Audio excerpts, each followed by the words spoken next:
Independent School District number 531 to order at 6:01 on January 28th.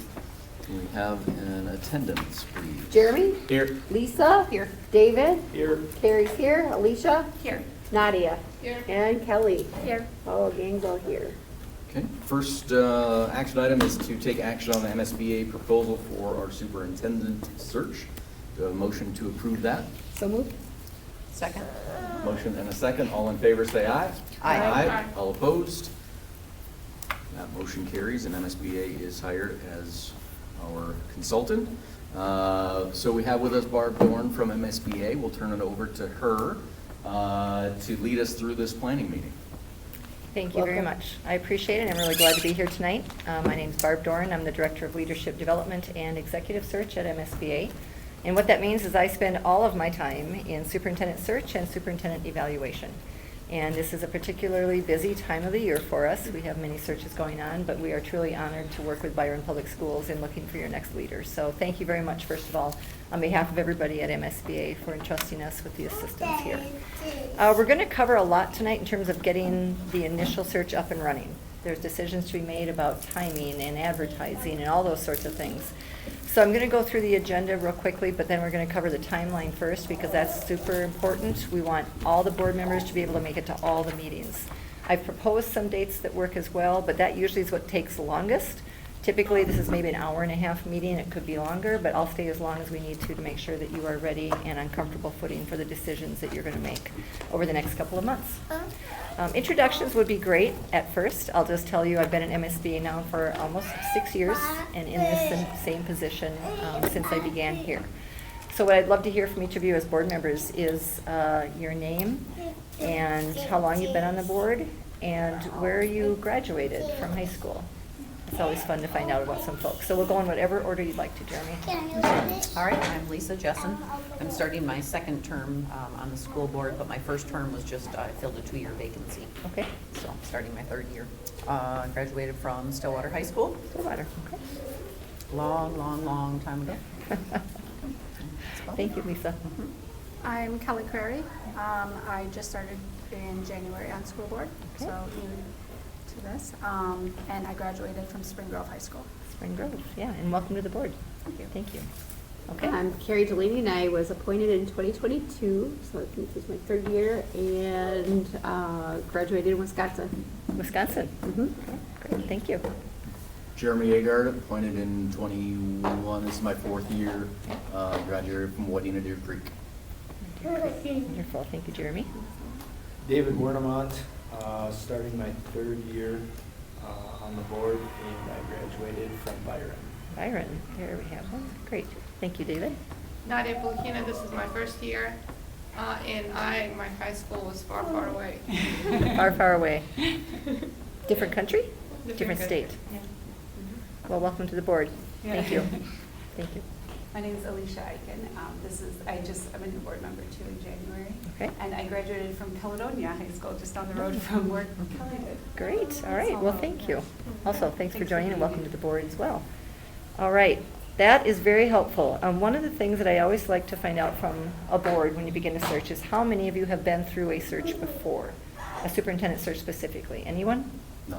None of the 7. Okay, all right, great. So we'll do some learning while we go through the process. The thing I think that's really great about our search process is it's flexible.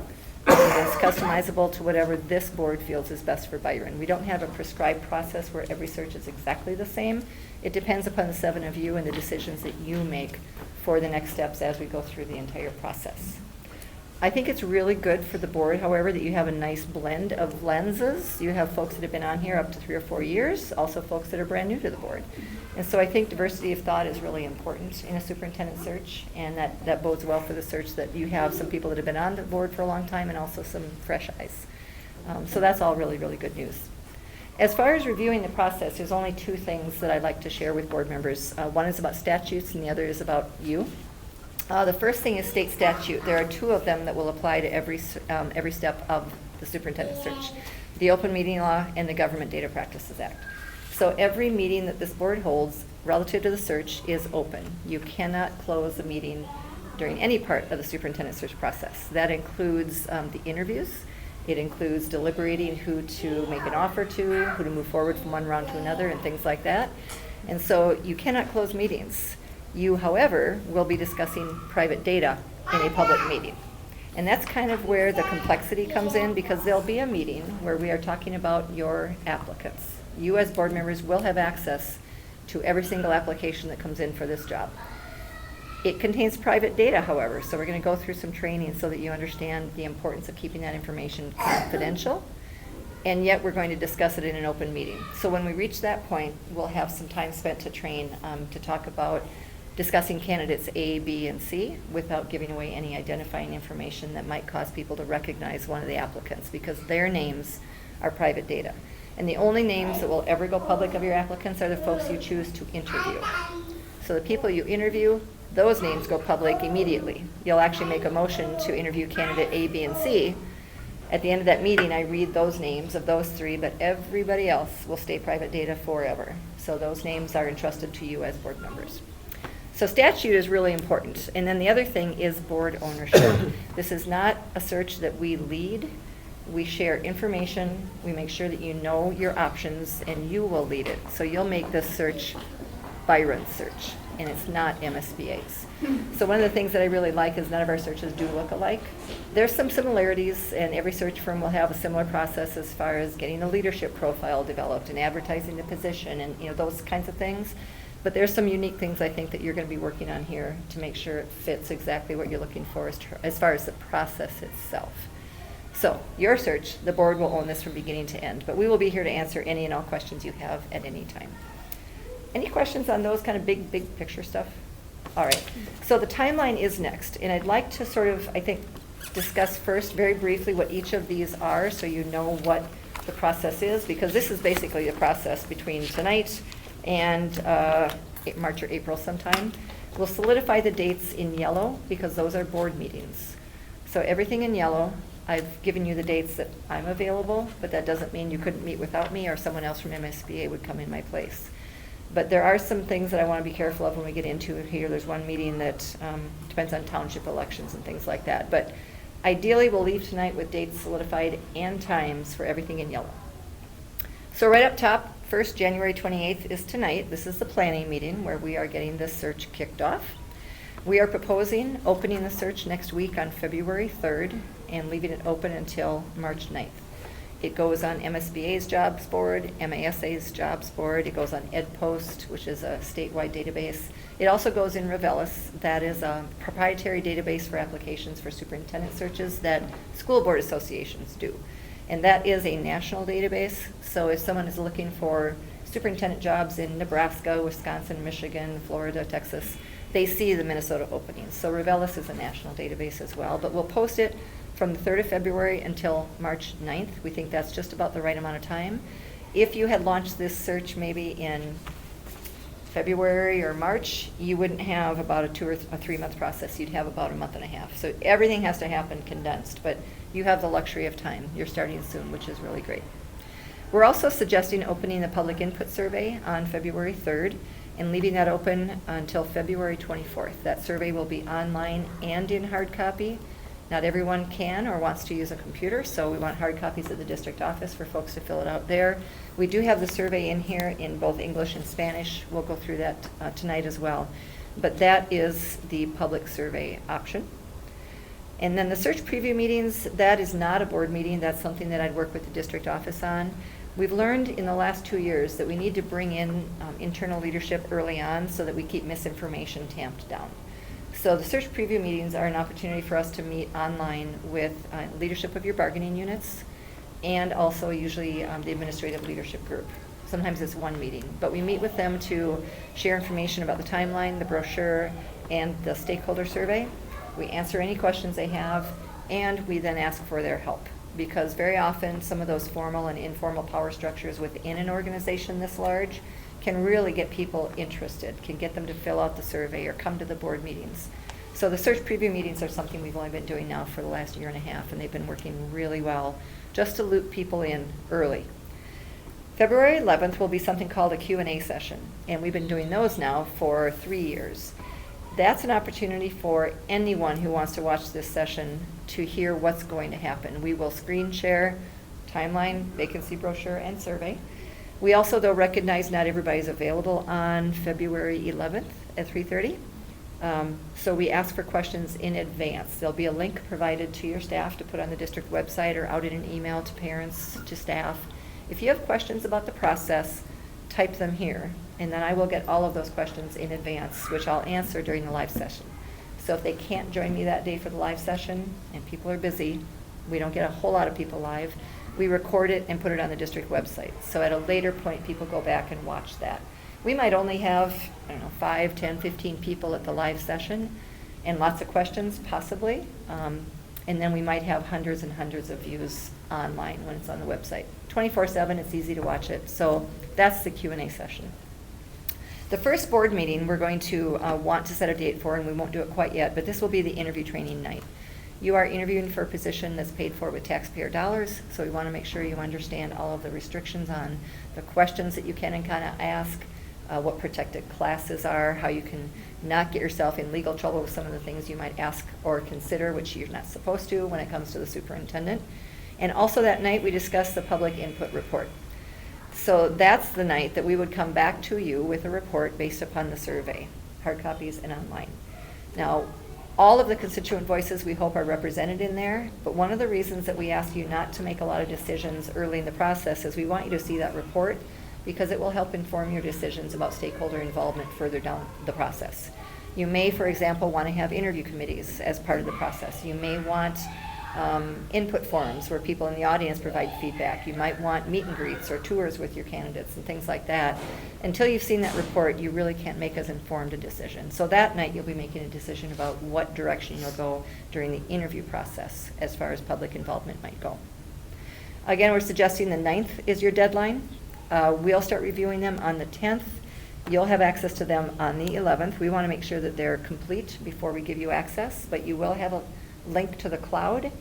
If you are someone that doesn't like to use computers, we're happy to get you a set of hard copies in the district office. If you want a hard copy in the district office, you cannot remove it or make copies of it or take screenshots of it because it's full of private data. Similarly, when you have your secure link to the password up in the cloud, you can't look at it in a coffee shop or at home on your kitchen table where people walk behind you and see a resume and you just broke the law. So we want you to be super careful when it comes to the private data. But you will have access beginning March 11th. And then we'll come back to a meeting at some point to determine finalists. We're looking at having you have that information maybe 6 to 8 days or so. While you're reviewing those applications on your own, we are also reviewing them and doing our vetting to see if they align with the leadership profile you've crafted, to see if they align with the stakeholder report. And then we do our own reference checking and pre-interviews with the folks we feel are the strongest. And then we'll bring recommendations to you that night. This is the night that's candidate A, B, and C, and that's it. We cannot talk specifics. However, you'll know in advance who we're recommending so you can compare it to your own list. And if you have questions on why aren't you recommending candidate C, call me. I can tell you one-on-one because if you ask me that question in the meeting, I'll be very vague because I cannot divulge anything specific about their background as well. So that's a meeting of tiptoeing around the Open Meeting Law and Government Data Practices Act, but you can do it. Let's see. Suggesting first round interviews beginning anywhere from March 19th through the 25th. Typically, you're going to have 4, 5, or 6 people in round 1. It depends on the pool. We don't know if you're going to have 5 people apply or 25 people apply. We don't know. Pools are rebounding from the pandemic, which is a good sign. They were pretty small the first few years, but they are coming back to be a little bit more robust. So the night you determine your finalists will sort of dictate how long you'll need for the interviews. But we do say round 1, let's hold spots for 6. That means we could do it in 2 evenings, because it's about 9 hours worth of stuff. 2 evenings, both starting at 3, 4, 4:30, something like that, or 1 full day. We could do them all in 1 day, starting at maybe 9 or 10 in the morning if you prefer that. So when we get to the interview rounds, you'll talk about that. Interrupt me if you have questions, because I know I'm just going to keep talking here. Second round, we're suggesting not too long after round 1. There you might have 2 or possibly 3 people in round 2. That is typically what you'll see. Sometimes boards only want to interview 2, and that's fine. However, sometimes one of them will drop out before your interview, because perhaps they're in another pool, or something changed, or they got not great vibes at the first interview. So 3 candidates, if they're strong enough. Don't ever grant a courtesy interview just to have somebody. You have to visualize them as your superintendent in order to want to interview them. But 2 or 3 might be a good idea in case someone does choose to drop out before the second round. If that goes well and you find a successful candidate in round 2, we are then suggesting you start negotiating immediately. So this is a question I have for you on this. It says board committee or designee begins negotiations of employment contract. One of the things that should happen kind of parallel to the search is that the board should develop a template of your starting contract. So that when you say, hey, you're the one, we want to work with you on negotiating, you can literally hand them, email them a contract as a starting point. So someone's going to need to develop that and make sure the whole board is comfortable with the parameters. Nadia? Do you have our older contract that we used for 4 years ago, or whenever that was used, that we can start from that and then redo it? Yep, great question. You can do one of 2 things. You could use the Byron contract Mhm. and build upon it, and I would encourage your legal counsel to look at it, make sure that things, because there's things that have changed at the Yeah. legislature that need to be woven into a contract. Or we do have a model contract that MASA and MSBA co-authored, and both the Superintendent Association and MSBA feel that it is fair and objective to both superintendents and school boards, and that model contract is on our website. I could also send it to Jeremy to share with the board if you want me to just forward the model contract. Thank Would that be you. helpful? Mhm. Would you advise our lawyer to also look at your model contract? Yes, Okay. yes. So I will send the model contract to Jeremy. And the decision you would have to make, and I'd appreciate it if you could talk about it a little bit tonight, is if the board agrees on parameters, kind of like not to exceed this compensation package, or we are not going to offer some benefit, right? It's quicker if one person can negotiate on your behalf because they have to bring it back. They can't actually agree to anything. And that's why it says board committee or designee. Sometimes there is a personnel committee that wants to sit down with a candidate in person and kind of walk through the contract and negotiate. You can certainly do that. It does slow your process down because you need probably 3 days to post it, and their calendars might not align with whoever's on the personnel committee. However, you let me know what you'd want to do, because if it's a committee, there needs to be a special meeting scheduled so people know when you're negotiating with that superintendent. If it's one person, and it's very often the board chair, they're operating on your behalf within the parameters that you have suggested, and sometimes it only takes a day or 2 just to get that hammered out, and then it comes back to you for review and approval. So how do you feel about those 2 choices? A board committee negotiating with someone or a designee negotiating on your behalf? Who's on the personnel committee? Is it you two? Mm-hmm. And Alicia. And Alicia, okay. I don't know, what do the 3 of you think? I mean, obviously, we all have to talk about it, but like, what are you thinking? What are your thoughts? I think a designee is more efficient. Yep. I feel like it tells the candidate, we're serious and we want you now, and Mhm. we're prepared. We're highly functionally board and we're prepared. Yeah. But- And I agree, I just, Yeah. we're up against mid-20s, probably Right. almost 30 openings. Right. Why would we delay the process? Yeah. Right, Right. We'll have these conversations, so Yep. it's. right. Yeah, Yeah, because we'll have all that hammered out and. yeah, yeah. Mhm. So I'm going to change this to say board designee begins negotiating of the contract. Are you comfortable doing that, Jeremy? I'm sorry? Are you comfortable doing that? Yes. Okay, great.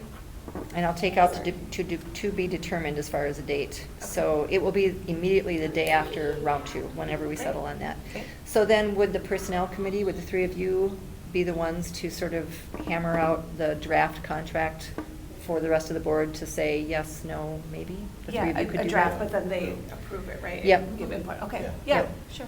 So don't let that linger too long. I would Right. say if you're going to be interviewing in March, you want to be working on that before the end of February. Okay. So if there's issues with your legal counsel looking at it and such, you're ready to go that night. You don't want to have it sort of like, well, we're almost done with the contract, just give us a few more days. So Okay. try and get that done. And I would think, I mean, we have access to the current contract, we'll have Right. access to the MSBA contract, we can redline them. Right, right. Okay. And we have to post that 3 days in advance? Not our meeting, 'cause No. it's only 3 of us.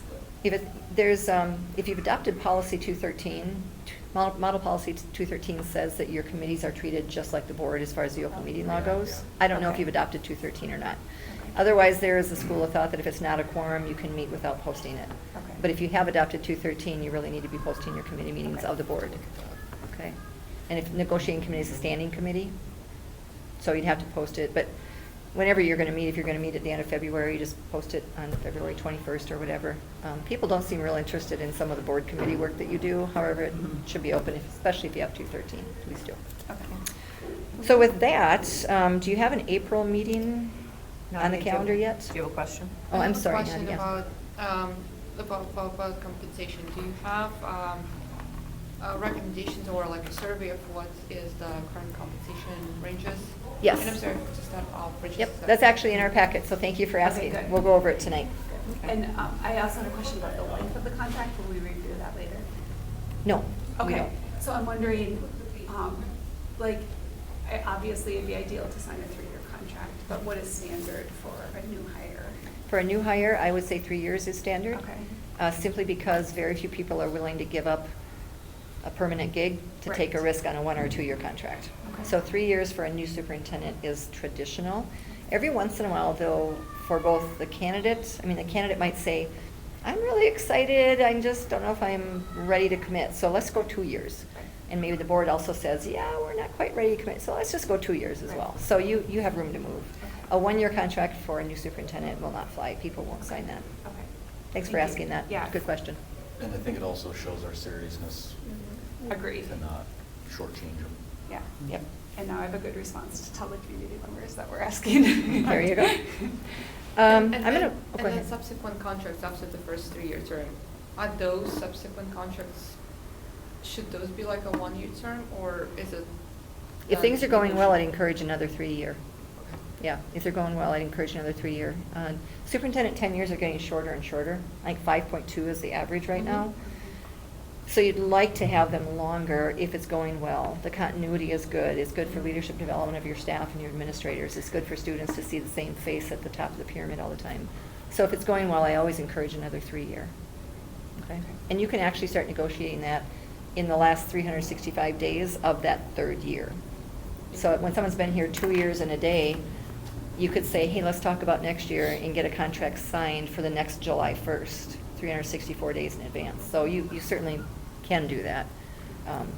I wouldn't wait until too far into search season because they're going to start looking if they don't have a contract locked down.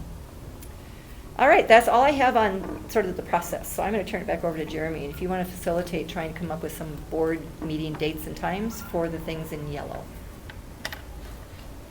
Okay. Let me look at my calendar so I can actually see firsthand.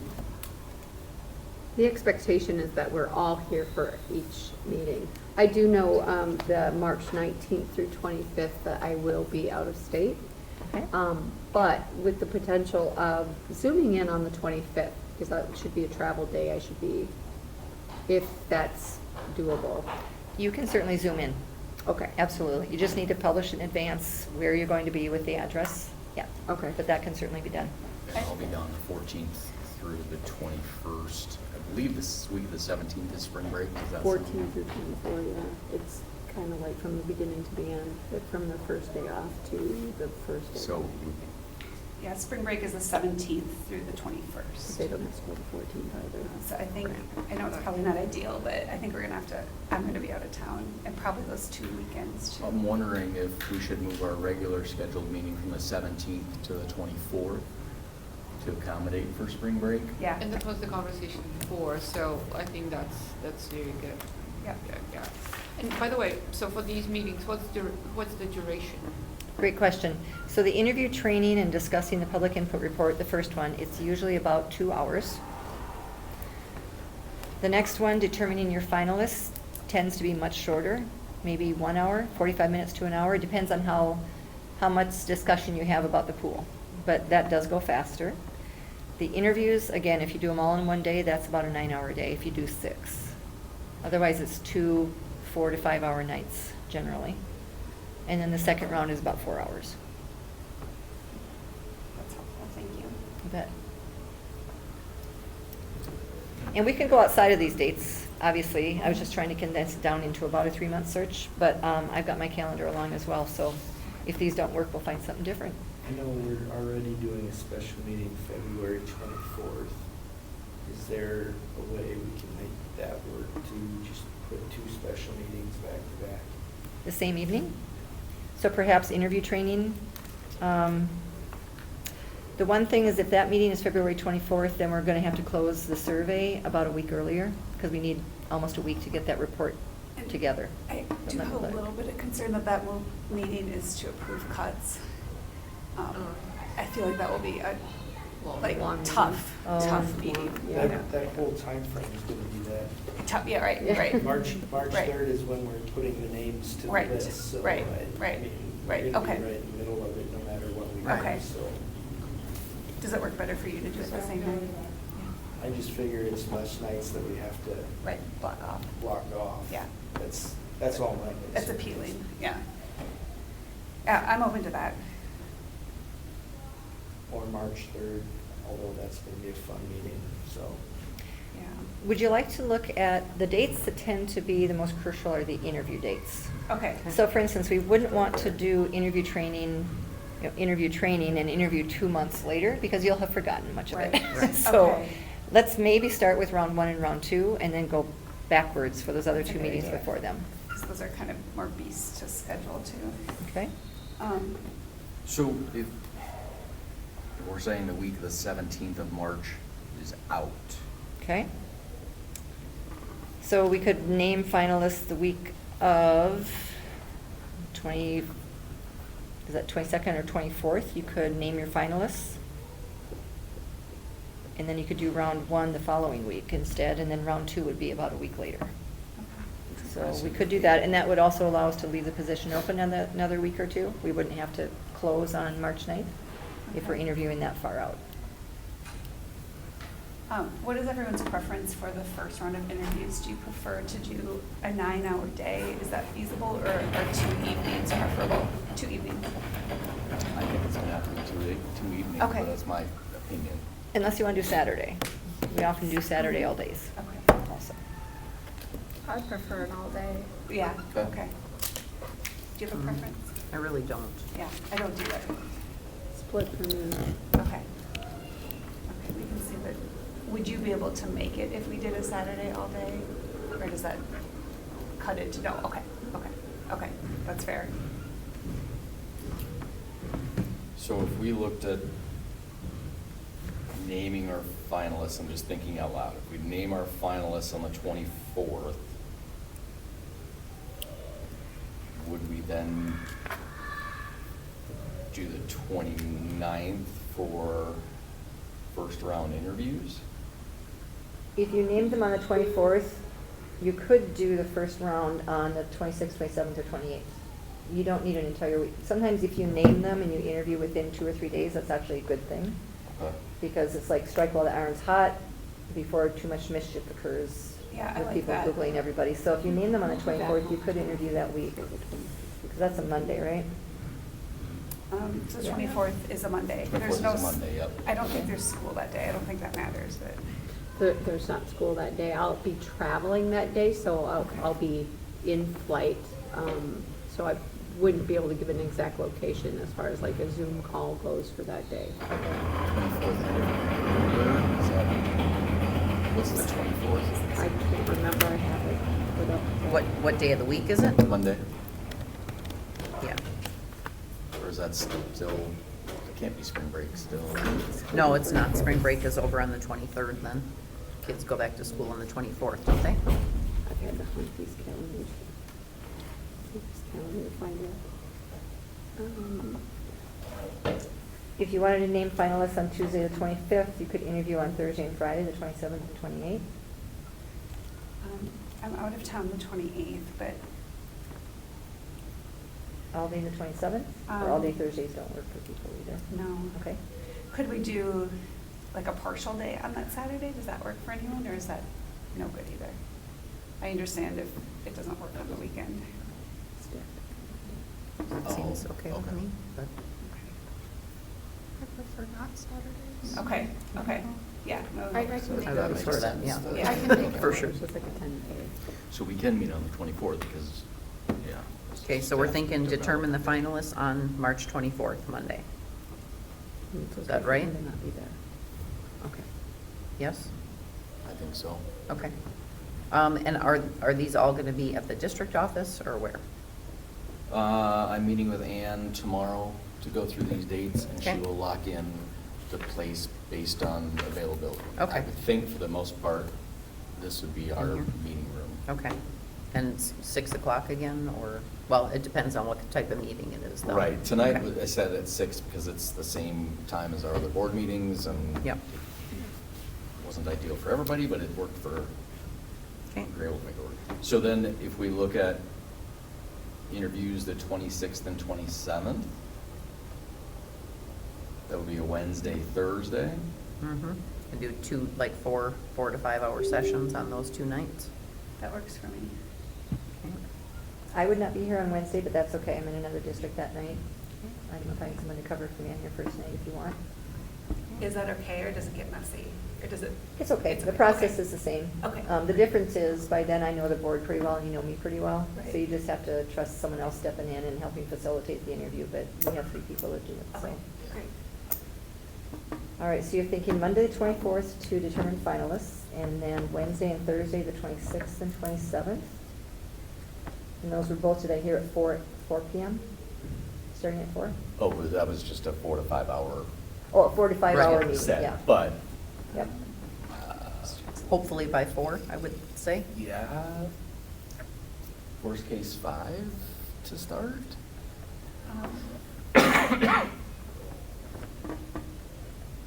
Yeah, I could. Ideally 4 o'clock, yes, but because, let's face it, we don't want to be here till midnight. Right.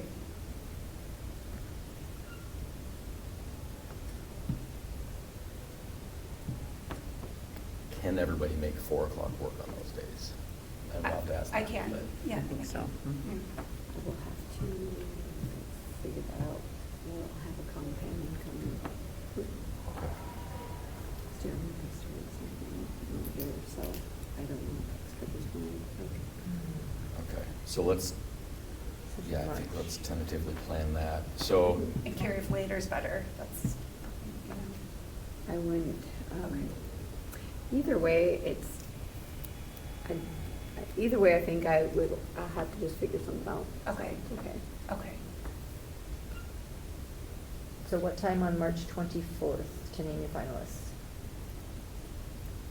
is Probably- that separate from a meeting time, or can we announce that in a regular board meeting? Well, it's a It takes session. at least, 45 minutes to an hour. It can be a part of a regular board meeting, as long as the agenda's incorporated. Typically, they're all special meetings, but if you have a meeting that day already on the 24th? We will, because I gotta ask Ann to move our regular Okay. scheduled meeting from spring break to the following week. Or you could have a special meeting first and roll into a regular, or vice versa. Yeah, I was thinking out of respect for your time, maybe we adjourn our regular meeting and then call a special meeting right after, just so you don't, does that help if you don't have to be? Well, that here does the whole help, time then? Yeah. actually, thank you. Yeah, yeah. But I'll be here if you need me there on those Okay. nights, but the 24th, I can Probably certainly would be have to here be there. when you need me. So Nadia, we're thinking about the 24th for, we're thinking about moving our March board meeting to the 24th. Okay. Instead of the 17th. Yep. And then also either before or after adding a 1 hour Mhm. determine the finalist meeting. Does that work for you? Yep. Okay. So we can leave the time to be determined, and then tomorrow, if you confirm it up with Ann, and maybe Yep. just let me know, and I'll put Touch it base in with you, here. Yep. Before or after a regular meeting on the 24th, okay. And then the interviews possibly on the 26th and 27th, possibly beginning at 4 o'clock. How Correct. does that sound? And those would be like 4 or 5 hours each. And then for round 2, All It's right, another so 4 26th and 27th. So then you'd want to go to the next week, the week of March 31st.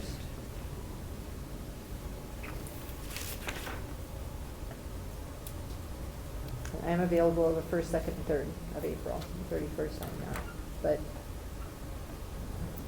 Does April 1st work for everybody? And I ask that just to, Yep. like, Yeah, let's not delay. yeah. Okay.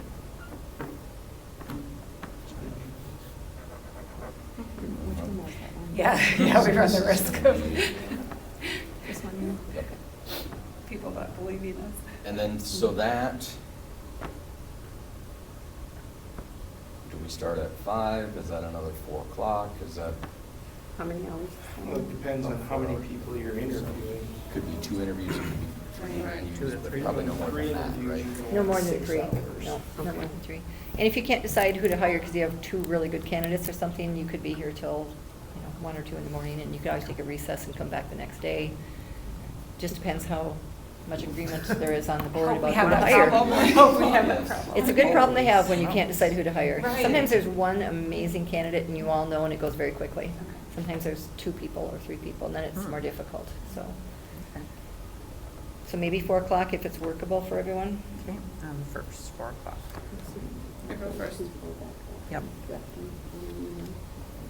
And then is there a planned regular board meeting in April then, that we could tentatively approve a contract at a regular meeting? 7th. The 7th? Oh, that'd be perfect. That'd give you 5 days to Mhm. hammer it out. So, okay, so April 7th, and what time are your regular board meetings? 6 o'clock.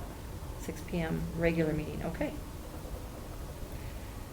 I'm gonna read back the notes I made and make sure it matches yours, okay? I am thinking, though, of extending the application deadline past March 9th, because if you're not selecting finalists till the 24th of March, I think I'm gonna back that up a little bit from the 24th to maybe the 16th or 17th. I'll change it, but I don't want to decide for sure because I have to see what else is closing. I don't want to close on the same day as another search. So 16th, 17th question mark, but I'll update that with a new closing date. All right, so Now we we gotta will. look back to the first yellow though and determine Right. when we'll be for Yes. interview training. Yep, thank you, Jeremy. So if you're interviewing on the 24th, we can do it anytime prior to that. But the week of the 17th is out for spring break, so how about the Mhm. week before your spring break? It's the week of the 10th through the 14th. And I could do the 10th through the 13th and be flexible for. Yeah, I'm pretty open that week too. The only thing is the 10th is the MASA, MSBA Day at the Capitol, I think. I can't do the 10th. Okay, okay. Okay. 10th is out. Let's see, city council is on the 11th, but, I mean, that'd be all right if we have to miss that. 11th, 12th, and 13th all work for me Okay. to be here for that. Will this be an evening, or what time are we thinking for a start? And this is about a 2-hour meeting, you said, for the training? Yeah, interview training and discussing the report. It's usually at least 2 hours. Okay. The one thing to keep in mind, on the 11th, there are no meetings per statute between 6 and 8 PM if you have township election days. Township election day is relevant here in Byron. So if there's a township election in the township, then between 6 and 8, you can't meet. We'd have to be done before 6 or start after 8. And if you don't have township elections that day, we can meet anytime. And that's Tuesday, the 11th. I have no idea.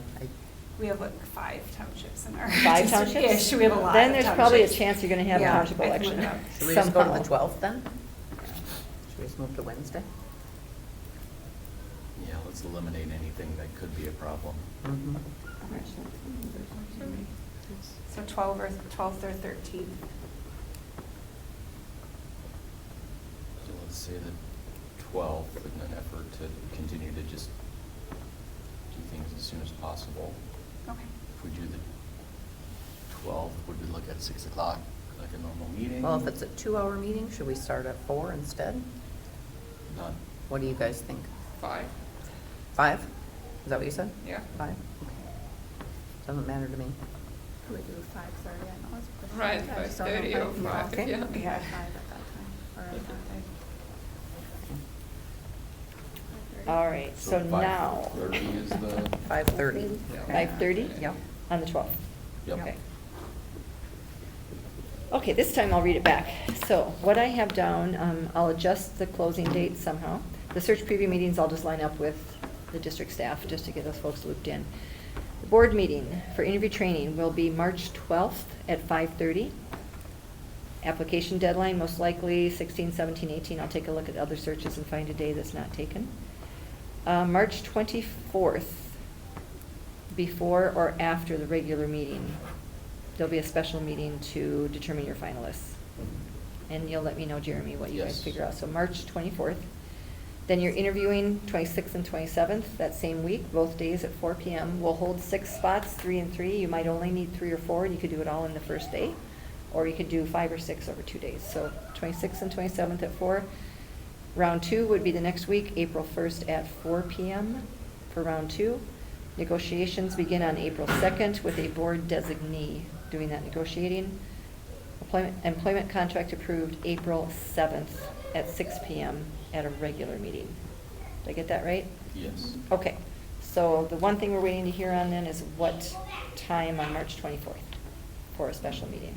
Mhm. Great, thank you. That actually is the toughest part of the whole night, because timelines can be sticky. Spring breaks, vacations, work schedules, it gets kind of tough to do that. So, great job, thank you so much. The next thing in your packet is a draft vacancy brochure. And this is what would go live next week on February 3rd on all of those sites that I mentioned. District staff helped collect all of this for us, and then we put it into the format that we feel like works best. I will add the timeline everywhere where it says to be determined with times and dates. The one thing I always want to stress is that this is not meant to talk anybody into applying. It's not going to persuade them.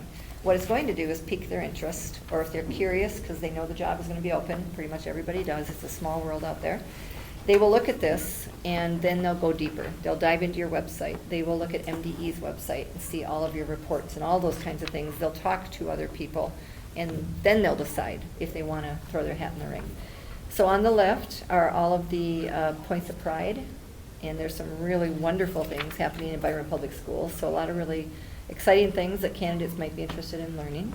If there's anything on here that is missed that you feel is important, now's your chance. I can certainly add it. The only notes I had were, and I don't know if this is helpful or not, but is it helpful to talk more specifically about some of the innovative academic programs we have, like our Discovery program and like some of our, like we have like a butcher class and a CNA class and a firefighter class and some of those like career readiness pathways. Mhm. I don't know if that might be too much detail for this, but. You can add whatever you feel would be intriguing enough. Now, Yeah. is career and tech ed in here already? There's, yeah, I think it is. College credits. Should we have also that we are Blue Ribbon School recently, that we have been? I'm sorry? A Blue Ribbon School. Oh, Blue Ribbon Schools, yeah, we can certainly add that. The thing that I'd need to know is if we add something, what do you want me to take off? Right. Oh, yeah. There's Only a so much long list space. already, which is great. That's- And there are things yeah. perhaps you think wouldn't be as of interest or things that make you as unique. So we want to include the unique things and take off things that might be more rote. And I don't know if we should talk about specific programs with cuts on the horizon. Sure, that's Good point. fair. Yeah, good point. If we are going to remove, I think strategic plan with measurable goals, I feel like that should be true of every district, maybe. Where is that one? Oh, the Is the second second one? one? Second one? Oh. But what do you guys think? I mean, every school is supposed to have one. Right, Right, right, that's a right. given. Okay. But yeah, we can Yeah. certainly pull that and add something else. The Blue Ribbon School, which school is it that has the Blue Ribbon Award? I don't It's know. hanging on the wall up there. Yeah, it's here. I just want to make sure I get it right, whatever it is. So this is your brochure. You tell me what we keep or what we cross out. I mean, I've had a list of a ton of other amazing things about the district, but I think it's going to get too long. I'm sorry, if we're like cutting stuff from here, then profile of a graduate, wouldn't that be also given? Mhm. No. In some districts, Very but not easy. every. Okay. Yeah, no. But like this one phrase, does it mean anything without an explanation of what it is? What, profile of graduate, Yeah. just say what it is? Could maybe include that it's like K through 12, where, like you said, you mean some kind of blurb afterwards or something. Just something like that, it's To say Well, and what it maybe is. superintendents Yeah, like would a know that this Yeah, is sentence. meeting. would candidates know what that Yeah. is? They would know what it is Yeah, right away. Yeah. Okay, Yeah. then, yeah. Okay. Yeah, I thought it was a great list. Mhm. I love it. It included a lot of really good things. Mhm. Would you like me to replace the strategic plan with measurable goals with something about the Blue Ribbon School? That's up to you entirely. What do you think? I mean, like you said, this is not the sales piece. This It is won't the talk them out of interest. it, and it won't talk them Right. into Right. it. So it's just kind of like, I feel like Blue Ribbon's more attention grabbing than. Yeah, strategic plans is, Yeah. yeah. I can add that if someone is willing to be responsible for getting me the right language. Okay? I just want to make sure that I get it right. So, Blue Ribbon School. Okay. So we'll replace the second bullet point with something about a Blue Ribbon School, and we'll identify which one it is. Some districts like to call it district highlights rather than points of pride. So is there a preference language-wise? We have district points of bear pride include, but we can say district highlights if you prefer. Doesn't one of our schools use pride as their, Yeah. I think it sticks with who we are. Okay, so keep it. Okay. By the numbers, about the community, these are generally things that in case someone for whatever reason is relocating here or they're from out of state, they'll obviously go to the Chamber of Commerce sites and some visitors bureau, but these are things that maybe if they have a family or a trailing spouse or something like that, that would be helpful for their family to know. It's up to you if there's anything missing that you think is really amazing about the region here. Everyone else in Minnesota knows about the region, so there's not Right. much we have to put. Right. The only thing that I considered was maybe mentioning, oh, it does, never mind, it does, I'm sorry, about the Mayo Does. Clinic. Yeah. Like both, is it weird to talk about both Forward and Bound in that, yeah. I mean, the growth that's on the horizon is Right. tremendous. Or something about us Yeah. being a destination school district. Mhm. Those are the only thoughts I had. Great idea, destination Okay. school district within the broader or greater Rochester. First ring Rochester suburb or something. Yeah. Greater Rochester. Rochester area, yeah. Just outside Rochester. We need to tie Rochester to Mayo Clinic somehow. Right. It does say Byron, It so does. it's just 5 miles 5 west miles of west. Rochester. If you will. Mhm. I could add, I think I have room, I could say, under about the community, I could say Byron Public Schools is a destination school district located just 5 miles west of Rochester with a Yes, world-renowned perfect. Mayo Clinic. Perfect. Yeah. Is that okay? Thanks. Mhm. Okay, Mhm. sounds good? Okay, search timeline, I will add that. The second page is the leadership profile. And this gets used for a couple of reasons. One, candidates look at this, and there are 6 bullet points that sort of capture what the school board is looking for. That's based on that hiring criteria survey that you took. And so they'll want to read this and go, that does sound like me, or, ooh, they're looking for something, I don't think I'm really that good at that. So this is your profile, which we then use to evaluate your applications, create your interview questions, and ultimately decide who to hire. So I'll let you read that for just a minute.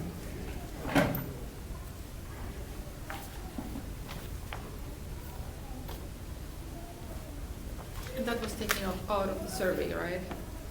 Yes, and here's the survey results right here. The one you have in here is actually blank, so I got a new one that Ann printed for me today. This includes all 7 board members. We built a profile based on 6 board members, and then we got all 7, so we are including these as well. Here you go. Yep.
How do you feel about the profile? Do you want to change anything? And then how, do you have questions on the results of the hiring criteria survey? No questions, I think the list looks really good. Yeah, it seems like we're all on the same page. Mhm. Yeah, agree. I'm sorry, the other 30 or whatever open candidacies for superintendents across the states, do they all have similar questions? They all, that we're doing, all Yes. use that list. Mm-hmm. The leadership profiles are all different, however. Okay. Because we pop that list with how many people voted for which ones, and we use AI to help us come up with the language Okay. reflected in that survey. Okay. And then my question would apply to the salary as well. Like, how will we compare it to, in terms of salary, to the other open positions? Great question, and that's our next conversation, so thank you, Nadia. The one question I have before we move on to salary and benefits up here is, it says previous superintendent experience, Yes. I think preferred but not required. You had 6 that said yes, 1 that said no. You could say previous superintendent experience required. Preferred? You have a smaller pool, but preferred might get you more people, but you felt pretty strongly about previous experience, so. I say preferred. I think also having a new finance person coming on, I think we have to have experience. I don't think we can go without experience. Okay. Do you think required? I think it's gotta be required. My only concern is that if we, That won't. I feel like if we do preferred, then we can still make that decision once we see the candidates, but what if we only get 5 applicants and none of them have experience? Or, Or the one that gets away that might really be good, that, I feel like it just helps us keep our options open. I completely agree with you, David. I think that needs to be a big goal and like a high priority. But yeah, I don't know. What do you guys think? And it also depends on how, what type of finance person we're gonna get. If they have a lot of experience in school finance, that we do not need to absolutely have a superintendent experience necessarily. So it's a lot of moving parts. We're gonna have a superintendent hired before we're gonna have a Yeah, finance director. probably. hired. So Yeah, I think so too. we're gonna have to work the opposite way. We Yeah. can't bank on having the experienced Right. finance person. nor should we want. Well, especially, Rely on that. yeah. And we know how hard it is to find gonna experienced say the finance last- person, right? Yeah. The last round of interviews, there was one person that had school experience and the Right. rest was not school experience. So that's, I think, even a smaller pool to choose from. Right. Are you okay with us leaving it preferred and, but committing to, making that a high priority for sure? Because if somebody doesn't have experience, we don't have to hire them. I mean, we Right. can say, Well, if we Right. put it as required, we're not gonna see their application. That's my Right. concern. Not an option. Right. Right. I feel like it just helps us keep our options open if It we. does, it'll be a little bit broader. Yeah. And that would also exclude all the internal candidates that may want to apply, Right. if we make it required. Would you like to say previous superintendent experience preferred but not required? Or just previous superintendent experience preferred? Just preferred, I think. Agreed. Yeah. I agree. It implies then that. Previous superintendent experience preferred with no, but not required, no qualifier. Previous superintendent Okay with experience that? preferred, got it? We really want to require it. Yeah, I know Right. we do, but we all don't want to do. shoot ourselves in the foot either. Yes, we all That's do, but right? we Like, want to yeah. keep it a little bit Right. more broad. I think it's encouraging words for somebody who has experience, because they're like, oh, I'm beyond preferred, I have the skills, and then, Make it seem desperate. I mean, do you think so? Someone that says, I've got all the experience, and they're gonna interview somebody that has no experience. I think it just shows that we're aware of what's going on out there with so many districts hiring in a small pool, and I don't know, do you have an opinion about that? I do think it's good to keep your options open, and once you have the applications, you can choose not to interview anyone who's never been a superintendent before. You might have 5 sitting superintendents apply, It'd be very unusual, but you might, and therefore you don't even have to look at the other 10 that have never been a super. Right. If you have one sitting superintendent apply and 14 others, well, you're going to need to look deeper as well. Occasionally, also, there's a member at the cabinet level who wants to be the superintendent, and they might be a director of finance or something like that, and they have their superintendent license. They'd be a really good superintendent for you because they've got that experience as a finance director, and now they're ready to be a super. So you can find people that aren't necessarily curriculum and instruction first-time supers. They might be HR or finance first-time superintendents. So I'll put previous superintendent experience preferred, period, there, and we'll see what we get. Okay, so now let's talk about, oh, one other thing I want to ask. District financial highlights. We didn't get a total general fund balance when we asked this question from staff, and it's because you have a negative one. So is it okay if I completely leave it off?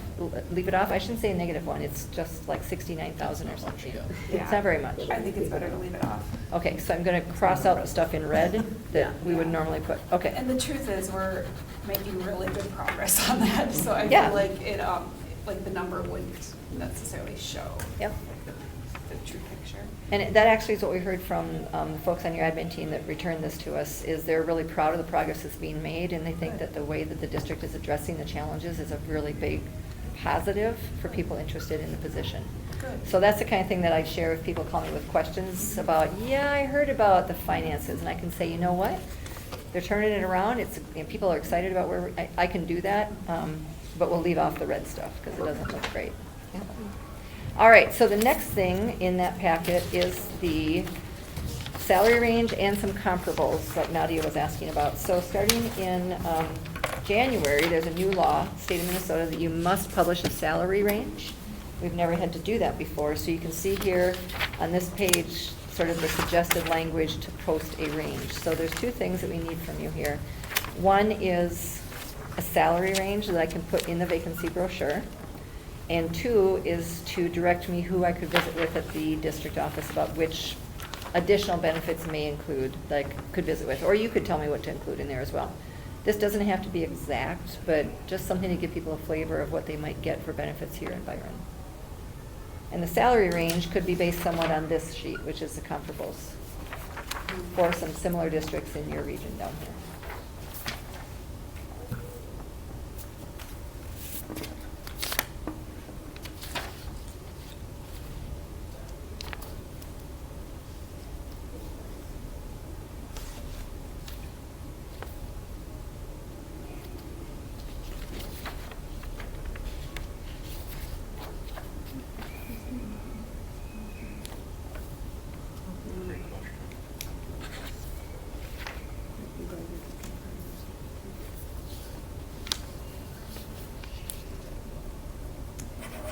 Do you hear from candidates what they value more? For example, when it comes to the benefits, like would they value a stronger health insurance package over a larger 403B contribution, or? We do, but it entirely depends on where they're at in their career. Right, right, that makes sense. So I don't know. Okay. Yeah. And under health insurance, where it says 100% district, or in our line it says 25,000, is that what the principal or superintendent will be paying out of their pocket, 25,000? No, that's what the district contributes toward health insurance. The district pays 25.5 toward health insurance. And what is do we know what is the total amount? We don't actually have the contract. We just said, send us these pieces of information. Okay. You got the contract right there. David's got it. It says 2,125 per month, and then year 2 is 2,250 per month. Year 3 is 2,375 per month. That the $180 district for pays. dental, and $4,500 a year in contribution into Aviva/HSA. That's what the contribution that's out of the pocket, right? Meaning, so like the 2,100, whatever you said, and plus dental, kind of. That's what the school's paying. So are we paying the deductible? I'm confused what that means. That's what we pay Byron as a district for his premium. Oh, okay, okay. And Or towards is, his premium. okay, okay, And that may not be all of it. okay. But it sounds that it's close to that 25K amount in total for the year. So it sounded like that's the total. Well, we don't know what his premium is. Oh, do we not? Right. No, because it's gonna depend on how many people are on his insurance and Mhm. I what see. deductible plan he chooses, and so like 100% district for some of these, they're on the hook for everything. Right, right, And we can't be in that position. right.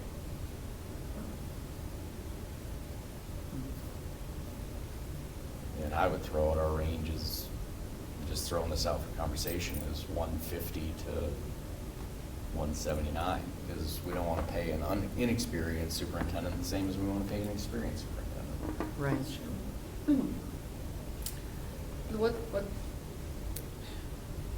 What I don't like is that we're competing with Casson. Mm-hmm.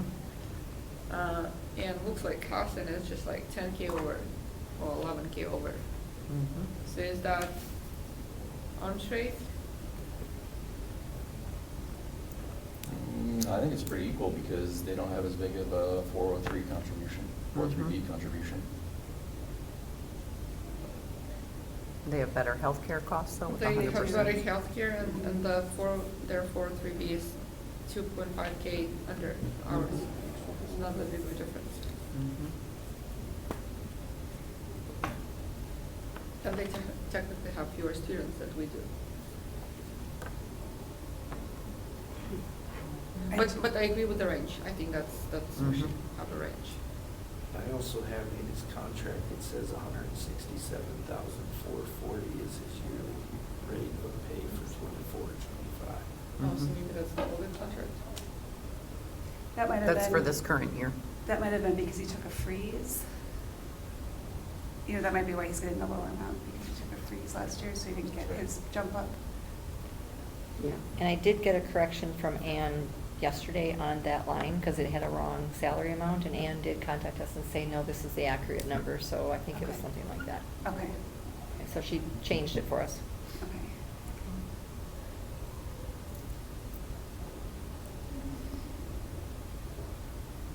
Yeah, I'm comfortable with a range, starting at 150.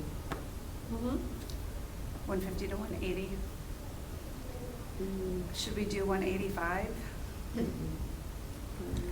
We're over Casson, so we're fine. Yeah, okay. No, meaning we need to check what Casson's Yeah, I range mean, is going to be. Casson's range is Right. 160 to 180. Casson just had a superintendent resign after 12 months. Well, I don't think Casson's we can do flyer, anything against them. Casson's flyer says 160 to 180. I do think we also need to recognize though, like, yes, that is alarming for that situation, but, you know, we're not in an ideal situation either for recruiting, and so I think anything we can do to show that we're, like, serious about finding a good candidate is good. With the 150 number, if they saw that even if the top range was in keeping with other districts, would that be alarming to candidates, do you think? It might be.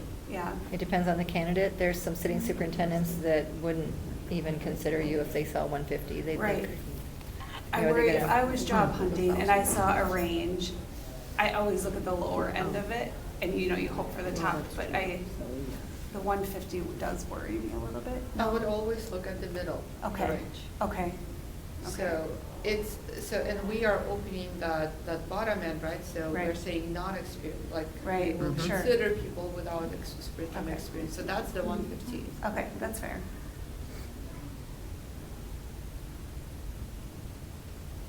That's fair. Final decision is, Would it look better to say 155? 155 to 185? 185. I like that. Yeah. I like it. I think it shows that we're, for the perfect candidate, we would consider going. Mhm. Well, Albert Lee has 3370 students. Red Mhm. Wing has 2582, and they are, you know, Albert Lee is at 191 with over 1,000 more students. I think 185 is quite high. And of course, I know we're shooting for like maybe the middle, but if we do have somebody quite qualified, that is quite high. If I you was want just, the high end and you leave yourself open to negotiation to a higher price. yeah, Mhm. so, But in my opinion, $5,000 a year isn't, I know it's still money, but it's not a super meaningful amount of money to our budget if it's enough to like attract different candidates. Mhm. And in terms of negotiation, we can show those numbers, these numbers here, right? Can we show these numbers Sure. when we're negotiating? Mhm. So we can show these numbers and we can compare the number of students Mhm. to where we are. So meaning we do have a good support for the middle of the range number Right. okay. in for our negotiations. And we can, and like really the top of the range would be something outstanding.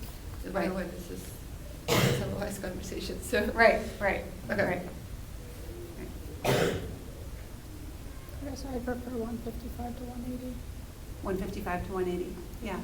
I think that.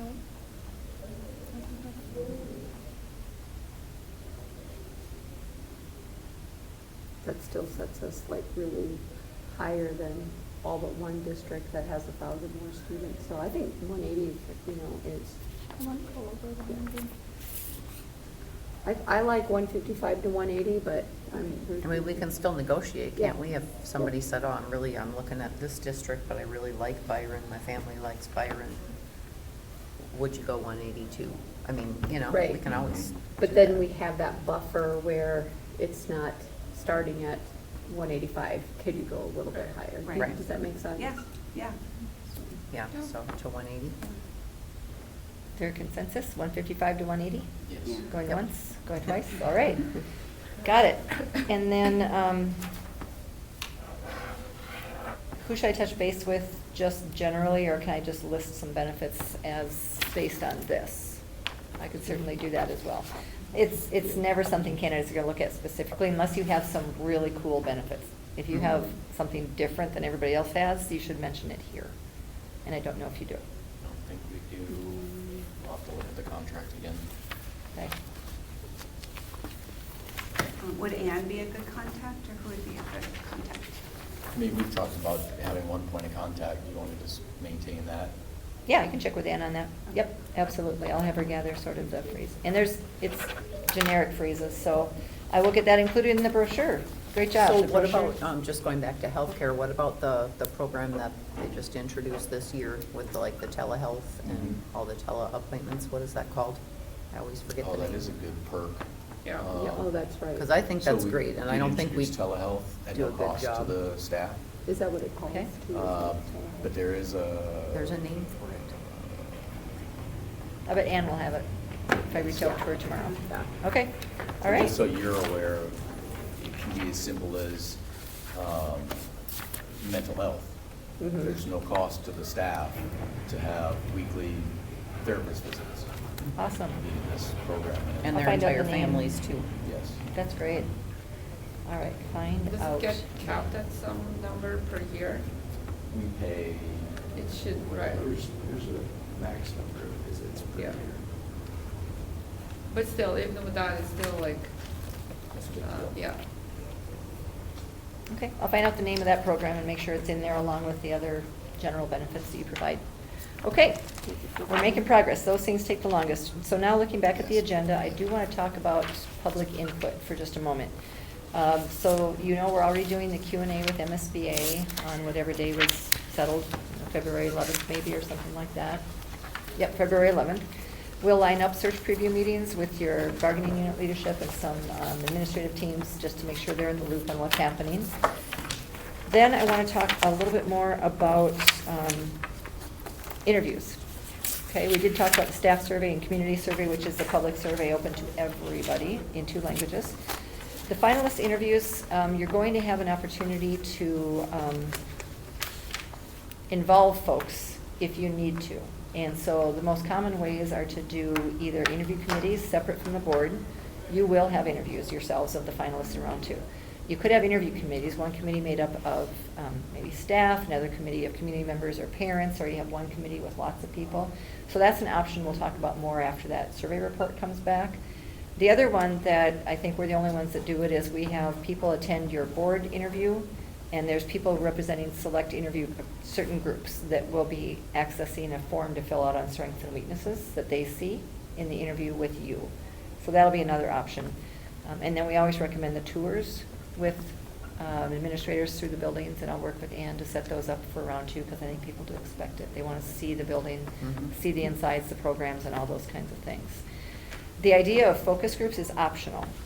And so that's one other way you could involve people. And well, you know what? I'm going to jump ahead through the survey real quick, because this won't take very long. Here's the survey that we'll use, hard copy and online. I've got the date I'll fill in.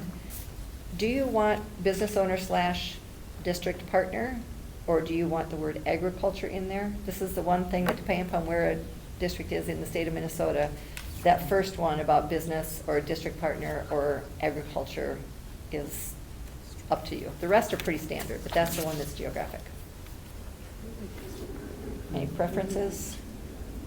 It used to say just business owner, but then someone said, well, you know, we partner with the University of so-and-so, and we partner with, you know, a lot of manufacturing companies for internships for our kids. So how about a district partner category? So we added that, and then we sometimes have districts where they have heavy ag base that want farmers to be able to weigh in as farmers. What do you think, Fitz, Byron? That's a good question. I think district partner probably makes sense. So does agriculture though, so. We could do all three Could we also. do all three? You can do all three if you want to. Yeah, I would say that's. Okay. Another slash, Yeah. agricultural. / agriculture. Okay. Yeah. We got it. The thing I really like about the survey that we use is the second page is identical to what you filled out. This is that hiring criteria survey. So when people fill this out, we can compare apples to apples with you, the school board, of what of the 26 things were in their top 6 or 7. So that really helps us decide whether you're aligned with the community and the staff or if you're not. And we break it out by category too, so you know what students said and you know what parents said and that kind of thing. So the second page is pretty cool. And then you'll find in here some open-ended questions at the end, 4 of them. People do not have to answer every single question for their surveys to be counted. Whether it's on paper or online, they can just answer 1 or 2 questions in this whole thing. Their voice is still heard. So that doesn't matter. It's also completely anonymous. We do not track who fills this out. We're not a market research firm that has the ability to do that. And there's a toggle switch between English and Spanish on the very front page of the survey. Otherwise, there's 2 hard copies. So that's the survey that will be shared, and we'll give a communications blurb to Ann, hopefully by the end of this week, that she can copy and paste or share with your communications team. And it can go out on email blast to your parents, email blast to your staff, social media. It can go on your website. It can be in press releases to the paper. It can go on the radio, whatever you want. We have a blurb, we call it, that she can put in there that's about take the survey, send questions about the process, and watch the Q&A. So it gives people a chance to get involved right away. So that's early in the search. The next page then on public input is the focus groups, where I said it's going to be an option for you. This is directly from the proposal, so I just want to check the search agreement, what I should put in here. At the bottom of public input, we do talk about an a la carte option. We always include the survey, the Q&A session, the search previews, and then the input forums or interview committees. The a la carte option for focus groups is entirely up to you. It used to be the way that searches were done. You simply opened the survey and then you held focus groups and some listening sessions with the community. And that's what we did. And then when the pandemic hit, we tried to take all of those early focus groups and listening sessions online and tried to get people to tell us what they're looking for in a superintendent. And it didn't work very well. People were still getting used to Zoom and such, but I had a group of 34 people in a district once, before contract hours, it was staff, and I'm trying to find out what they want in a superintendent. 34 people. And we got done, and 4 people had actually opened their mouths and said anything. The other 30 were lurking and listening. And of course, I'm directing people to go to the survey, so we encouraged the survey. We started doing more and more of that, pushing toward the survey and fewer online groups. And what we found out is the response rate went way up. If the survey tool was the only one or the primary one, people would go to that instead of thinking, well, I'll go next Thursday to a listening session, and then they don't. So this response rate went up, but we also got more transparent answers. because the survey was anonymous. So it kind of leveled the playing field for your stakeholders. You know, some voices weren't louder than others.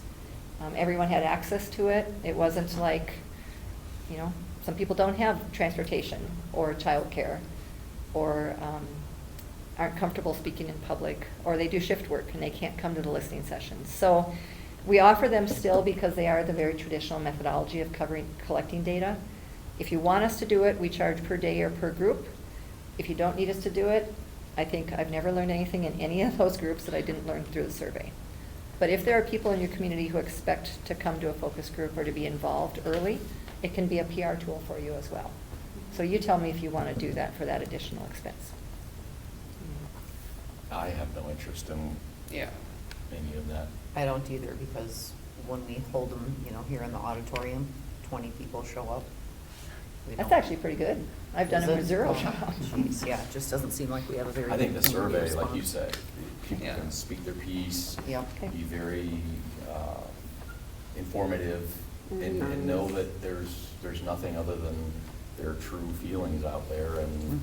nobody's feeling, oh, There's no they name said that. Oh. associated with Right, it. right. Can the person take multiple surveys from the same email address? No. Thank you. If you have two email addresses, you could take it twice. Right. And sometimes a parent will say, well, I have a different opinion as a parent than I do as a staff member. Uh-huh. So they'll take it twice, once from their home address and once from their school. Makes sense. That's okay. I can see that. Okay, all right, so no focus groups. Yeah. All right, so I no. agree. Then just continuing to go through the search agreement. In-district meetings, again from the proposal, we have a hybrid plan now where we do this in person, we do all the interviews in person. I join you virtually for the middle two meetings. It's been working really, really well, but if you would prefer an in-person person for those two meetings in the middle, I can do that, but we do charge $300 per meeting to be here in person for those dates. And that would be the March 12th interview training, and it would be for the determining finalists with your regular meeting. So I could join you virtually or in person for that regular meeting before or after. But if you want me here in person, I can. It's just an additional $300 or $600. And for the virtual option, I've never seen us do a virtual meeting before. So would it be like on the screen like that? Okay. Yeah, sure. Okay? Yeah, do you have a preference? or- It doesn't matter to Okay. me. It doesn't matter. Okay, I think we so should no try additional that. charges, so I'll be here virtually. I'll add that to the timeline. MSBA joins virtually. Okay. So I will add that on there so people will know. Would you like any national advertising? On here, the a la carte option for national advertising fees. We don't mark these up. These are actually the costs that those sites charge. It's up to you. Most districts do not advertise nationally unless they have a specific population they're trying to reach.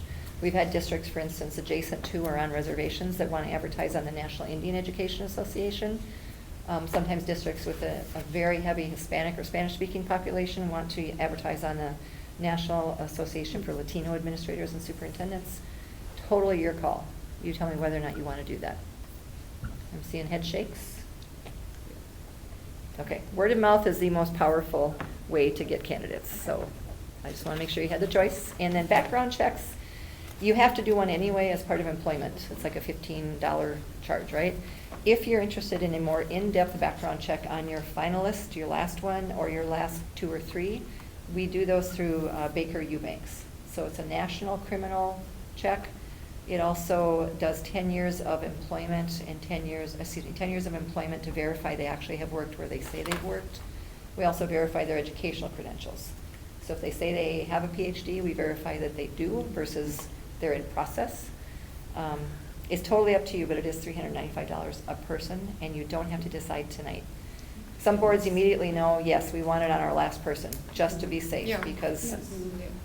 people can lie on their resumes, right? Mhm. Other boards say, we want to wait and see if we know the people, and if we know every single finalist, we don't think it's necessary to spend the money on it. So Mhm. what would you like to do at this point? I think we Then hold to on. be yes, Yeah. I say yes to the finalist, the final selection. unless it's, right, somebody who we like actually. Even then, I feel Yeah. like it's just a. I mean, if we smart don't box need check, to- But I don't know. Do we You'll have the to s- $15 one the district does, right? But that's just a criminal background Right. check. Correct. I would think we tentatively put it on. Yeah, yeah. just on As that, a maybe finalist. their last person. Mhm. So Well, then. we don't want to find out later that there was like any infraction with a child or anything like that later, or there was, any conflict or something, and that would come back at us later. I would say yes when we get to that point for sure. Or if we have to have an answer now, I would say we should have that. So, but yes on the finalists, that Mhm. implies that we have already ruled out everybody else, right? So at that Mhm. point, we still need, meaning, we still need to run this search, but maybe we'll need to, depending on how this will evolve, maybe we'll need to run the search on, background check on several candidates, right? We just don't know yet, but we absolutely will have at least one. Okay, You can decide that. unless Mhm. it's, yeah, okay. But then, okay, so how long does that take then? Will that push? That's our why I just looked at timeline this. then? It does take 5 to 7 days. Yeah. Okay. So if you do it on the lone finalist, we'd start at April 2nd. I don't know if you'd quite get it back by the 7th to approve a contract. You can approve the contract contingent on the background Yes. check. Yeah, I think that's. If you do it on the one person and you approve them publicly at a meeting that's contingent on a background check, and then you find out the background check falls through, Mhm. that's not a good look. So some Yeah. boards do it on all 2 or 3 people, Mhm. because then you could start it on the 27th, and you certainly would have it by the 7th. So you know when you approve a contract that they're good to go. So you could do it on the 2 or 3 to be safe. You could do it on the lone person, but it'd be awkward if you found out that your lone person didn't pass the test and you gotta start all over. It's Right. kind of a PR nightmare for that to That happen. makes sense. But So basically do it for the last 2 to 3 or none. Mhm. I'll put to be determined, but probably last 2 or 3. Yep. I think so. And then we'll revisit that before that meeting, so that I'll ask you at that meeting. Now, do you want to move forward now that you know your 2 or 3 people? And you'll say yes. So the 27th, we'll talk about that. Okay. That's it for background checks. All right, so cleaning up housekeeping items. Now, the role of the current superintendent. Traditionally, there is not a role in a superintendent search for the current sup, other than if people want to call and ask questions about the district, they can field calls and say, it's a great place, we're headed in the right direction. So other than that, do you have any role that you want Mike to play in the superintendent search? They usually don't come to these meetings, they don't have anything to do with it, but I always want to ask. Okay? All right, school board spokesperson, it is usually the board chair, and this is for media. If there is a media inquiry for a quote, newspaper, TV, we'd like them to talk to one person instead of 7 individuals. It's just a messaging kind of thing. So are you okay with Jeremy doing it? And Jeremy, are you okay doing it? Yep. All right. Everyone else is okay? All right, I'm going to put board chair, I'll put Jeremy. Ground rules, just some really simple ones that don't take very long. If you are asked for, to serve as a reference or to write a letter of recommendation, don't do it for this search, okay? Because you know people who have superintendent licenses. Oh, I see what If you're they saying. want this job, please don't write a letter of recommendation. You're a decision maker, and it's awkward for your fellow board members. If they want the job in Albert Lee, you can write a letter of recommendation as a board member. Certainly, feel free to do that. But for people seeking this job, we want you to stay out of that so that you can't be compromised with accusations of favoritism. Make sense? Mhm. Okay. So do that. Also, don't recruit people for this position because it's the same kind of thing. If you know someone and you really like them and they're a superintendent candidate, you could say, do you know we have an opening? Go look on the website. And stop.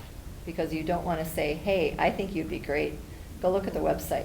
We have an opening. They hear I have a leg up because they're a part of the decision making. So be careful what you say to people and don't actively recruit. That's just another one.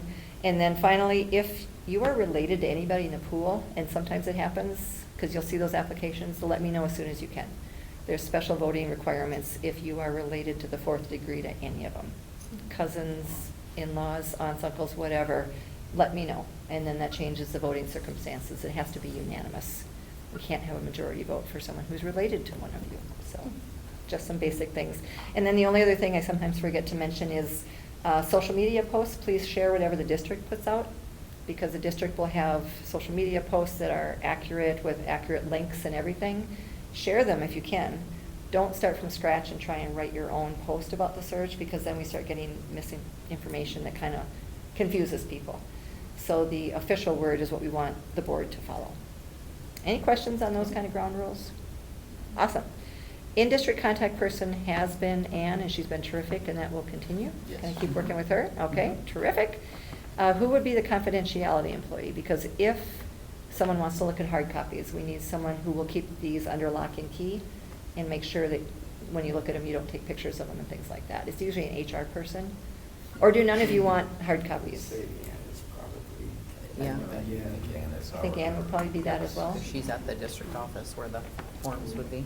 Okay, She'll be the one that needs to access it. Mhm. okay. Does anyone anticipate Makes needing sense. hard copies? No? Mhm. Okay. You're all computer comfortable? Mhm. Okay. Well, and when the search is all done, we will send her all of the application materials, because you'll need to keep them according to your data retention policies. The applications you keep for so long, the interviewees you keep for so long, and the hired you keep even longer. So she will eventually download them, but early in the process, sounds like she won't need to. Okay, great. Last question, 2 pre-screening priorities is this page. One of the reasons that we switched from Appletech to Revelis about 3 or 4 years ago is we could customize the questions in the application. We always ask, based on the leadership profile for this district, why are you the best fit? And they get to answer that question. But what else do you want to know about these people that would intrigue you enough to interview them? These are some suggestions, and the things that are yellow highlighted are areas. We can reword these, we can create an entirely new question. But what's really important to you that would go, I want to talk to this person? So we get 2 questions you can pick.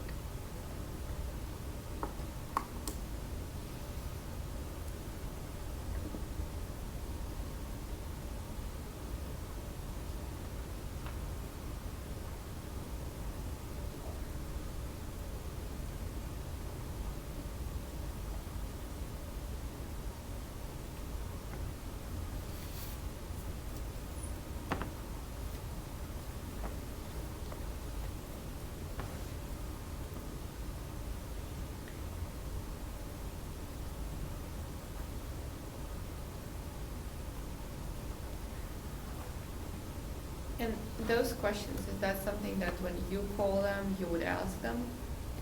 No.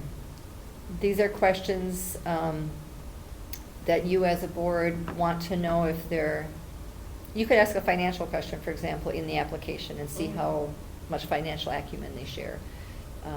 That's a little more specific, so some boards want to ask about that in the interview also. Educational priorities, any of these get to different things. And sometimes people will use AI to write their answers. Exactly, right. So like all So- of these questions, you can write Oh, an yeah. AI answer. But like those questions, will they be in the application process, right? Yes, in the application, online. I think when we ask if how they align with the district's mission, it's a little bit harder to have Mhm. AI. Well, you can have AI rewrite it, but you have to kind of put some input in there on your Yeah. own. Mhm. And of course, you know, the profile of a graduate is our thing, so we want to make sure that they align with that. But are there only 2 of those screening questions? Like what would be? There's room to ask 2 questions in the application. Okay. only And we 2 also questions. ask the leadership profile question.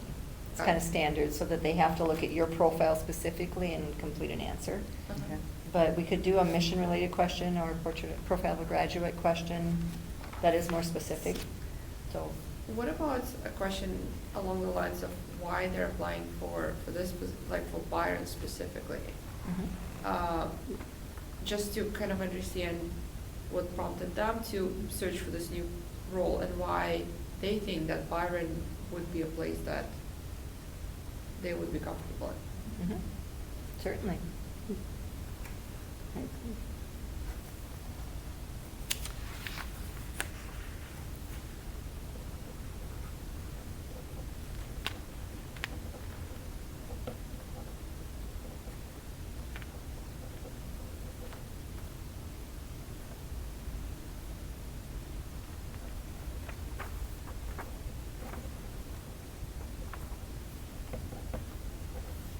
Yeah, out of this list, yes, I'll speak up. I think number 3 and number 5 are good.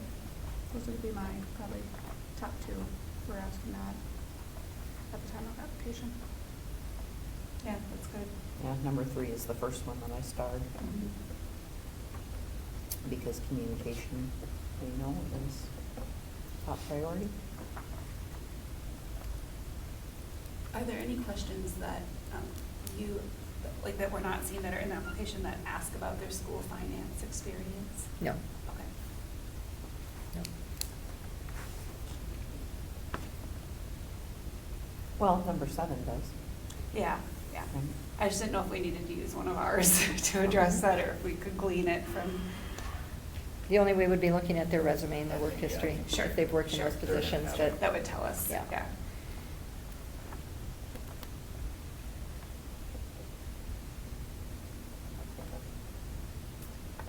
In thinking through it, applicants are gonna know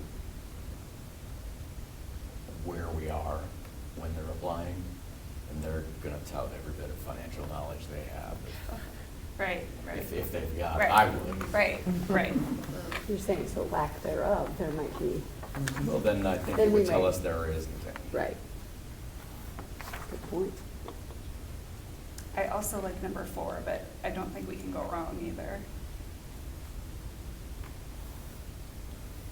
Number 12, I think, is also good. these could also be interview questions down the Sure. road for round 1 or round 2 Right. if you want to. Yeah, I think these are all really good interview questions. Do we have 2? Did we come up with 2? I like 3.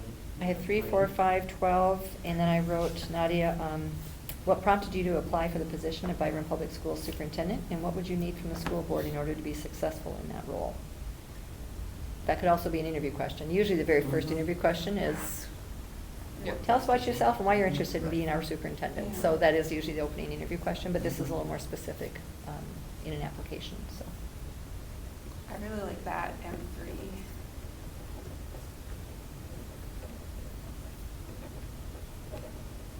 Yeah, 4 is a good one. How do you manage district resources? How do you ensure accountability, efficiency, and equity in the allocation and utilization of resources? That's a good one. If you use that one, sometimes we don't include the 4 kinds of resources, Okay. and then we wait and see what they bring up. Mhm. We wait to see what they consider resources. If they only talk about money, Uh-huh. they don't necessarily see the Yeah. technology or the human resources that you have. They just think money. So you can learn something from people if you don't share those 4. Okay. It's a little too leading, I think, when you identify the 4 things Sure. you're looking for, but.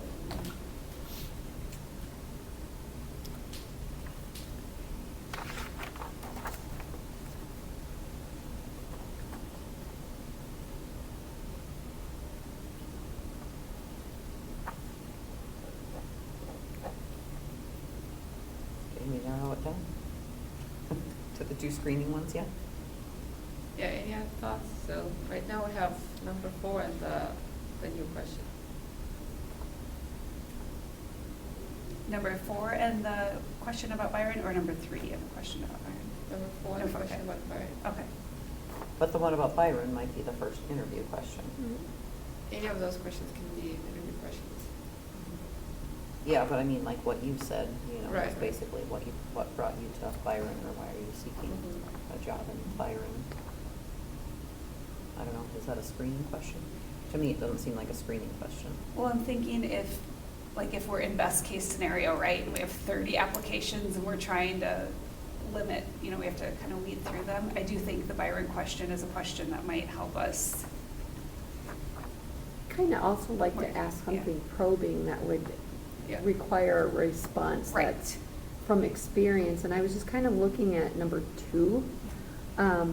You're asking them to go through a strategy that they've used, and I feel like they'd have to explain that. Yeah. So, I mean, if it's, really fluently explained, that might be, a really good thing.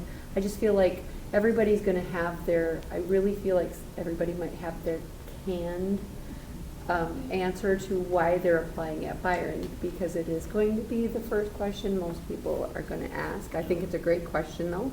But I think it's gonna be kind of probably rehearsed. I would, if it were me. Right. But if we're asking something off the hip, asking about initiatives or strategies, they have to come up with something, and hate to put people under fire because that's like, but those are when you can be very fluently and, you know, eloquently answering those. I feel like that shows experience, and that's just my. Yeah, sense, I so. agree. Those are really good points.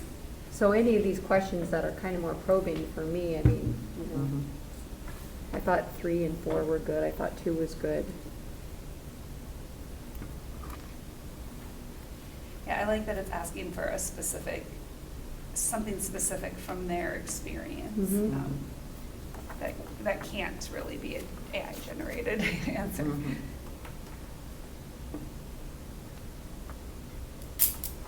Yeah, I vote for 2.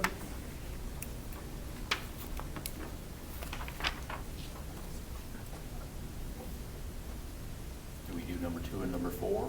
Is that the consensus I'm hearing? Is that- Sure, and then save 3 for like the actual interview.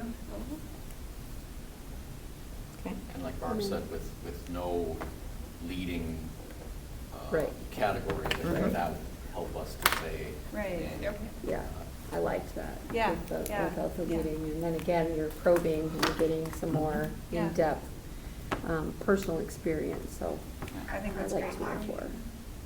2 and 2 and 4, 4. without the 4 leading questions. Right. Okay. Right. 2 and 4 it will be.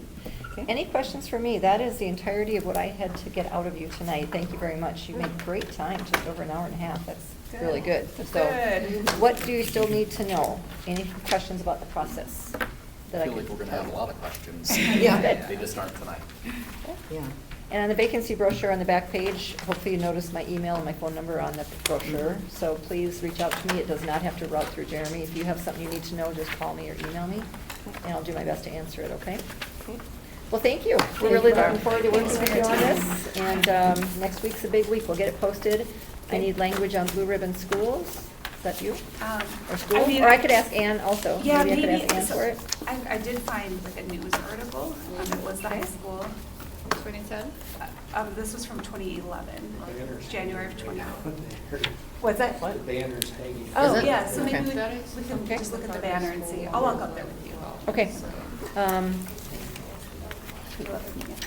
It's the high school? Okay, any further questions or discussion? Would entertain a motion to adjourn the meeting. So make a motion to adjourn. Motion and a second, all in favor, say aye. Aye. We are adjourned. There you go, dear. Oh, do I give that to you? Yeah, because I'll do it. These articles, and maybe that's, I don't know the definition of, or the criteria for Blue Ribbon School, but it said the schools scored the top 10% of state standardized tests in reading, math, writing, and math. Yes, absolutely. I don't know if I should put the dates, because Right. 2011 is a long time ago. It is a long time ago, So yeah. I don't want to call attention to that. Yeah, and maybe, yeah, I think we can word that in a way that. Well, I will have a brochure and a timeline back to all of you probably by Friday, I would hope.